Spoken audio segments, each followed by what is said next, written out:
In the winter of 2019, a 7-year-old girl named Amelia sat at her family's piano in suburban New Jersey, her small fingers hovering over the keys.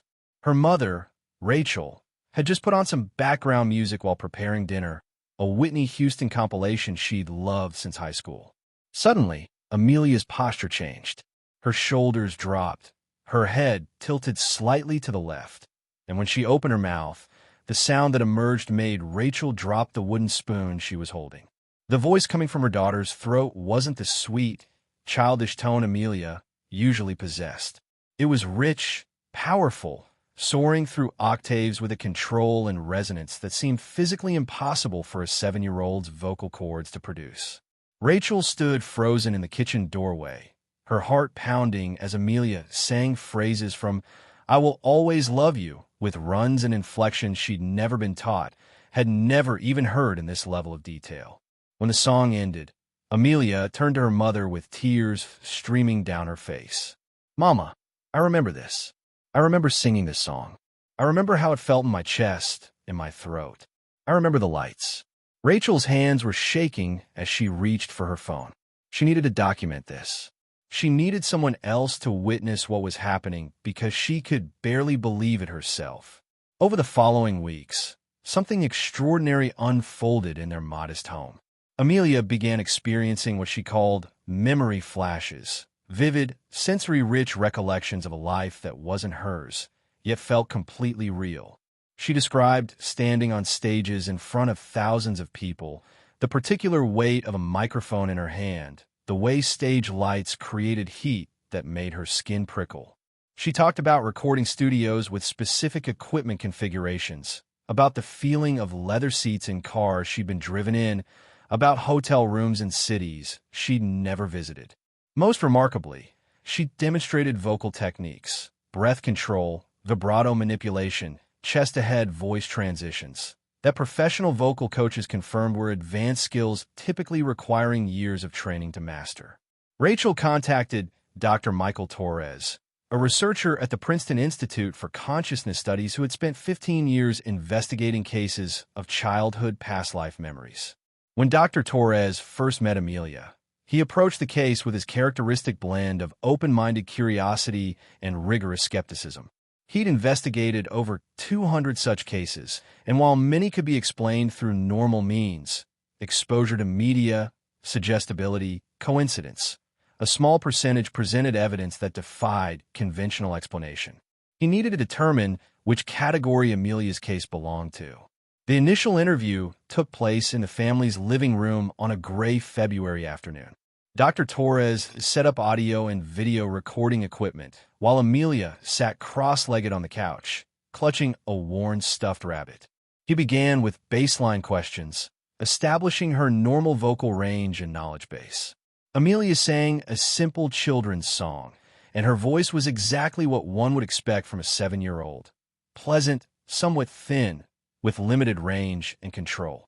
Then Dr. Torres asked her to sing as she did when the memories came. Amelia closed her eyes, and within seconds, her entire demeanor transformed. The voice that emerged was startling in its maturity and technical sophistication. Dr. Torres glanced at his colleague, Dr. Sarah Martinez, an ethnomusicologist he'd brought to assess the vocal performance. Sarah's eyes were wide with disbelief. "That's not possible," Sarah whispered after Amelia finished. "Those are professional-level techniques. The breath support alone requires physiological development that doesn't occur until adolescence at the earliest." Dr. Torres leaned forward. "Amelia, can you tell me what you're experiencing when you sing this way?" The girl opened her eyes, which seemed older somehow, carrying a weight that didn't belong in a child's face. "I can feel her. I can feel how she breathes, how she shapes the sound. It's like I remember being her, and my body remembers too, even though it's different now.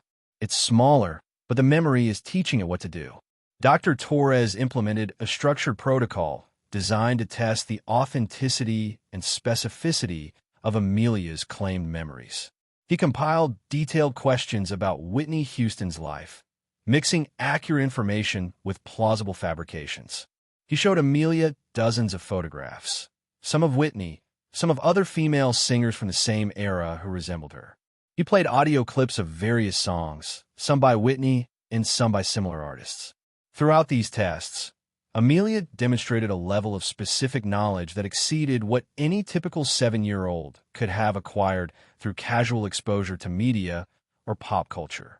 When shown a photograph of a private recording session from 1992, never widely published, Amelia pointed to a particular microphone setup and described the acoustic qualities of that specific studio.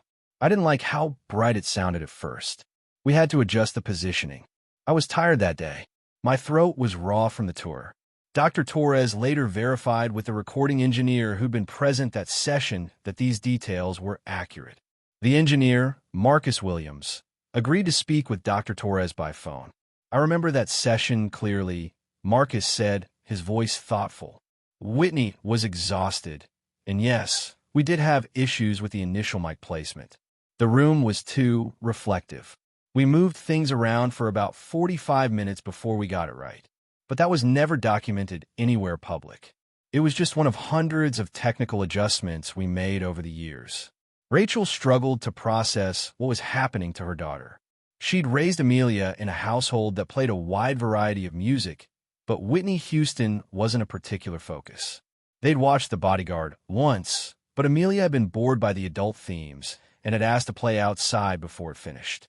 There was no obvious source for the depth of knowledge Amelia was displaying. Rachel began keeping a detailed journal, documenting every spontaneous statement Amelia made about Whitney's life. She recorded the dates, times, contexts, and exact wording of everything Amelia said. This documentation would prove invaluable to the investigation. One evening in March, Amelia was drawing at the kitchen table when she suddenly looked up at her mother. "I miss Bobby." Her voice was thick with emotion that seemed too complex for a child. Rachel felt her skin prickle. She knew, of course, that Bobby Brown had been married to Whitney Houston, but they'd never discussed this relationship with Amelia. "Who's Bobby, sweetie?" Rachel asked carefully. Amelia's eyes filled with tears. "He made me laugh. We had so much fun at first, but then everything got so hard. I wanted to help him, but I couldn't. I couldn't even help myself." Rachel reached for her phone to start recording, her own eyes now wet. "Tell me more, honey. What do you remember?" Dr. Torres arranged for Amelia to meet with Dr. Patricia Reynolds, a vocal physiologist from Juilliard who specialized in understanding the biomechanics of exceptional singing voices. Dr. Reynolds conducted a thorough examination of Amelia's vocal apparatus using fiber optic laryngoscopy and acoustic analysis. What she found was both fascinating and puzzling.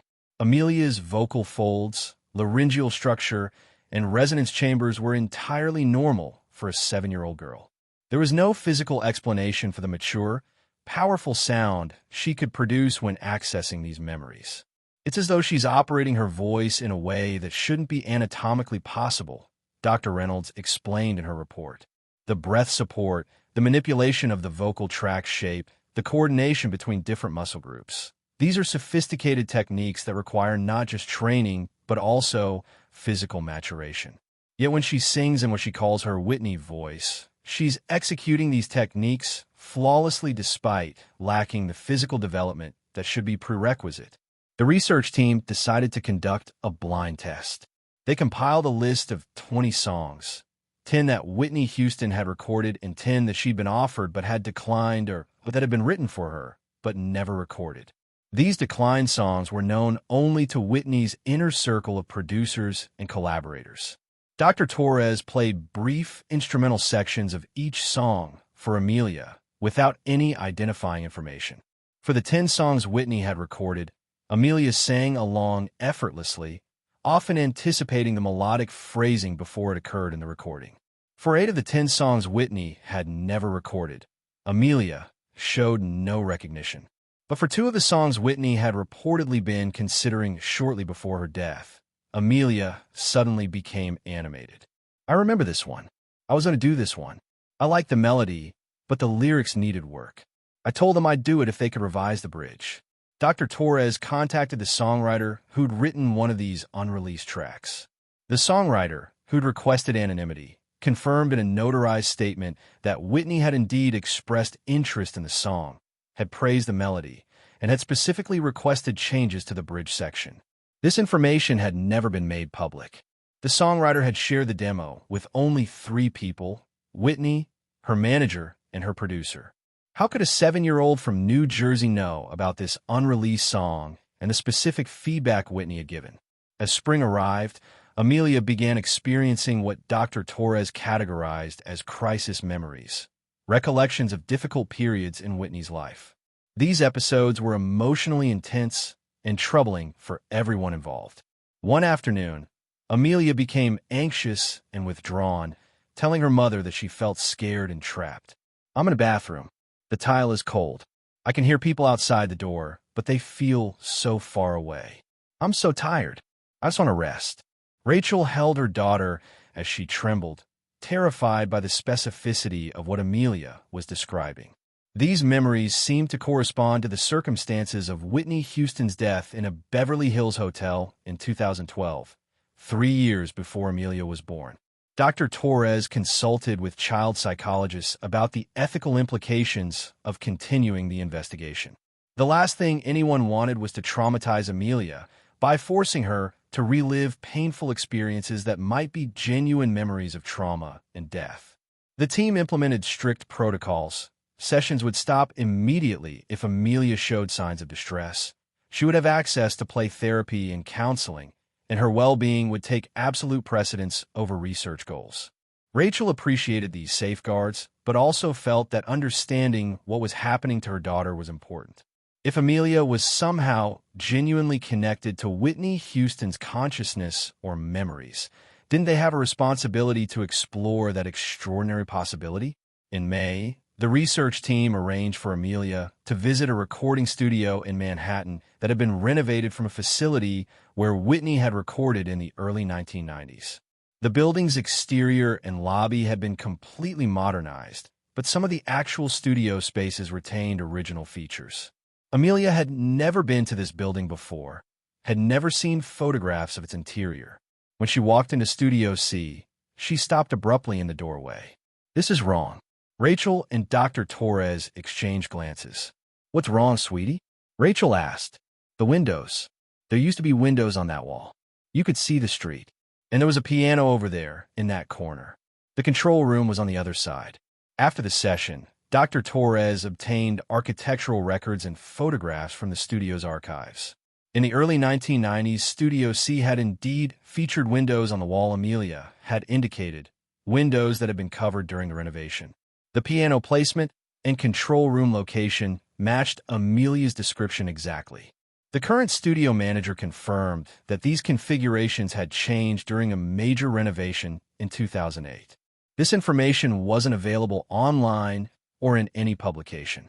It existed only in archived architectural plans and in the memories of people who'd worked in the original space. The vocal demonstrations continued to astound professional musicians who witnessed them. Dr. Torres arranged for Amelia to meet with Diane Palmer, a vocal coach who'd worked with numerous Grammy-winning artists over a 40-year career. Diane put Amelia through a series of vocal exercises designed to assess range, control, tone quality, and stylistic understanding. At the end of the 2-hour session, Diane sat back in her chair looking shaken. "In my 4 decades of teaching, I've never encountered anything like this. When she's singing in what she calls her normal voice, she's a typical child, sweet tone, limited range, natural but untrained. But when she shifts into this other mode, she's executing techniques that I spend years trying to teach professionals.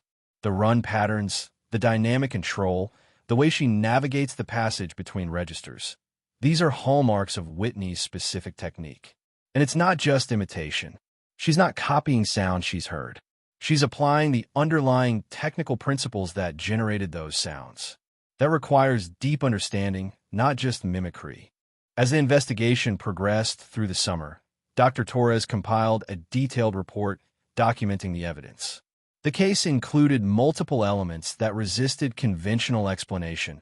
Amelia's demonstration of vocal techniques beyond her apparent physical capabilities, her knowledge of unreleased songs and private feedback, her accurate description of architectural details from a renovated studio, and her emotional connection to specific memories that corresponded to documented events in Whitney's life.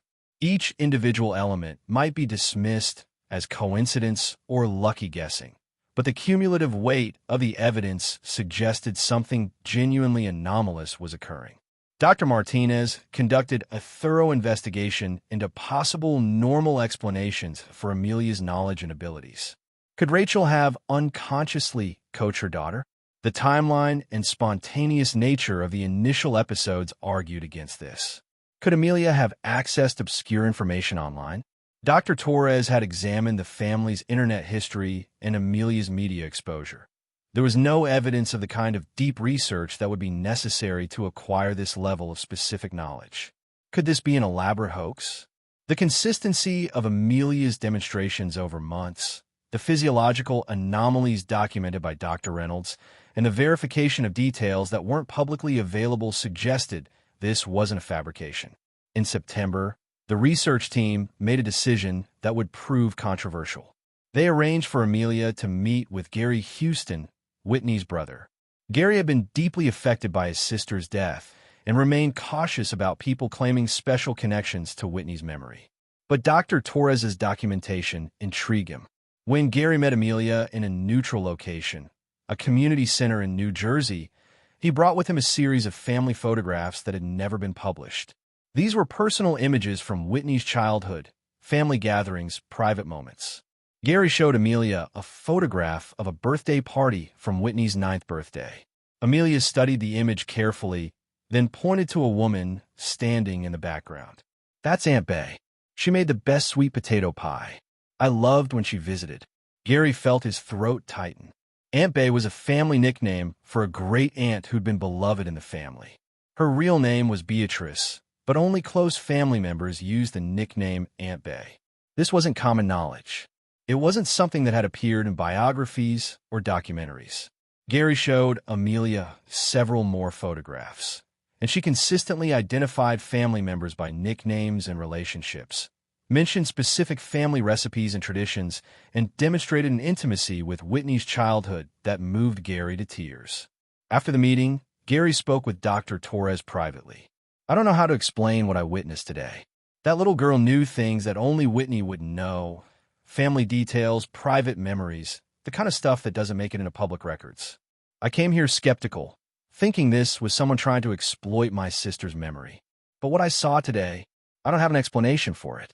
If Whitney's consciousness, her essence, somehow continued and connected with this child, then maybe there's more to existence than we understand." It's comforting and unsettling at the same time. Dr. Torres knew that publishing this case would invite scrutiny and criticism from the scientific community. Cases involving claims of past life memories were controversial, often dismissed as wishful thinking or pseudoscience. But the evidence in Amelia's case was compelling enough that he felt obligated to document it rigorously and present it for peer review. He prepared a detailed paper including audio and video documentation, testimony from multiple expert witnesses, verified predictions and knowledge claims, and a thorough analysis of alternative explanations. The paper acknowledged the extraordinary nature of the claims while maintaining rigorous scientific standards for evidence evaluation. As autumn progressed, Amelia's memories began to fade, a pattern Dr. Torres had observed in other childhood past life memory cases. She still retained the vocal abilities. Her voice maintained the richness and technical sophistication that had emerged, but the specific episodic memories became less vivid and less frequent. "I think she's still with me somehow," Amelia told her mother one October evening as they sat together on the porch watching leaves fall. "But it's like she's further away now, like a dream I can't quite remember when I wake up. I'm glad I met her, though. I'm glad I got to carry her for a while." Rachel had transformed over the months of the investigation. Initially frightened and confused by what was happening to her daughter, she'd become an advocate for taking these experiences seriously. She connected with other parents whose children had reported past life memories, and she'd learned that these cases, while rare, occurred across cultures and throughout history. Many parents struggled with isolation and fear, uncertain whether their children needed psychiatric intervention or whether something genuinely unusual was occurring. Rachel began working with Dr. Torres to create support networks for families navigating these experiences. The case raised profound questions about the nature of consciousness, memory, and identity. If Amelia had somehow accessed genuine memories from Whitney Houston's life, what did that suggest about the persistence of consciousness after death?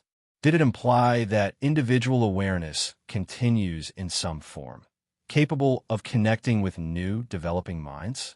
Or was something else occurring? Perhaps a form of information transfer that operated through mechanisms science hadn't yet identified? Dr. Torres was careful not to make definitive claims. His role was to document the evidence rigorously and present it for examination by other researchers. The interpretation of that evidence remained open to debate.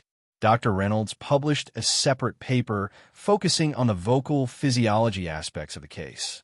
She documented the acoustic properties of Amelia's Whitney voice and demonstrated that the sound production differed significantly from anything she'd observed in children of similar age. The paper included spectrographic analysis showing harmonic patterns and formant frequencies that closely matched samples of Whitney Houston's voice, despite the anatomical differences between a 7-year-old's vocal apparatus and an adult's. Dr. Reynolds concluded that while she couldn't explain how Amelia was producing these sounds, the acoustic evidence was objective and measurable. Something unusual was clearly occurring at the level of vocal production and control. In December, a television documentary team approached Dr. Torres about featuring Amelia's case in a program about unusual childhood phenomena. After extensive discussions with Rachel and with ethics review boards, they agreed to participate with strict conditions. Amelia's privacy would be protected, the presentation would be balanced and evidence-focused rather than sensationalistic, and a portion of any proceeds would fund further research into childhood past-life memory cases. The resulting documentary, which aired the following spring, brought widespread attention to the case and to the broader field of consciousness studies. The media attention brought both support and criticism. Skeptical commentators proposed alternative explanations: unconscious coaching, selective reporting of successful claims while ignoring failures, coincidence amplified by confirmation bias. Dr. Torres welcomed this scrutiny. Science progressed through rigorous testing and criticism. He made all of his raw data available to qualified researchers who wanted to conduct independent analyses. Some skeptics who examined the evidence came away convinced that the case merited serious consideration. Others remained unconvinced, proposing increasingly elaborate normal explanations to account for the observations. This ongoing debate was exactly what Dr. Torres hoped to stimulate. Amelia herself seemed largely unaffected by the attention. She continued attending school, playing with friends, and pursuing normal childhood interests. The vocal abilities remained. She joined a children's choir and quickly became one of the most talented singers in her age group. But the intense memories and emotional episodes had largely ceased. She remembered the experience, but with a certain distance, the way one might remember a vivid dream from years past. When asked how she felt about the possibility that she'd carried memories from Whitney Houston's life, Amelia's response was simple and profound. I think maybe she wanted to sing again. And maybe I was someone she could sing through. I'm honored that she chose me. I hope I made her proud. Rachel reflected on the experience as transformative for their entire family. It had challenged her assumptions about the nature of consciousness and reality. It had connected her with a community of researchers and other families investigating similar phenomena. Most importantly, it had taught her to remain open to possibilities beyond conventional understanding. I used to think I had life figured out, Rachel said during a follow-up interview. I understood how things worked, what was possible and what wasn't. This experience shattered those certainties, but in a good way. It opened me up to mystery, to the possibility that consciousness and existence are far stranger and more wonderful than our current scientific models suggest. Whatever happened with Amelia and Whitney, it was real, it was significant, and it changed us forever. The investigation continues. Dr. Torres maintains regular contact with Amelia and her family, documenting the long-term development of her vocal abilities and any residual memories that emerge. He's established a database of similar cases worldwide, looking for patterns that might illuminate the mechanisms underlying these experiences. He's collaborated with physicists exploring theories of consciousness that might accommodate the possibility of information transfer across time or between individuals. The work is controversial and often dismissed by mainstream academia, but Dr. Torres remains convinced that cases like Amelia's deserve serious scientific attention. Whether Amelia truly carried memories from Whitney Houston's consciousness or whether some other explanation will eventually emerge remains uncertain. But the evidence documented in this case challenges easy dismissal. The vocal demonstrations, the specific knowledge of unreleased songs and private feedback, the accurate descriptions of architectural details, the recognition of family photographs and nicknames, each element adds to a cumulative case that resists simple explanation through normal means. The case invites us to remain open to possibilities beyond our current scientific paradigms while maintaining rigorous standards for evidence and investigation. This investigation into one remarkable 7-year-old girl and her extraordinary vocal abilities opens windows into some of the deepest mysteries of human consciousness. If you're fascinated by cases that challenge our understanding of memory, identity, and the persistence of consciousness beyond physical death, subscribe to our channel.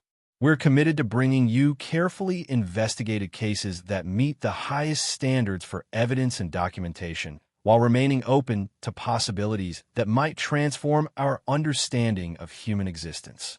Each investigation honors both the mystery of these experiences and the importance of rigorous, ethical research. Join us as we explore the boundaries of consciousness and the extraordinary capacities that might lie dormant within human awareness.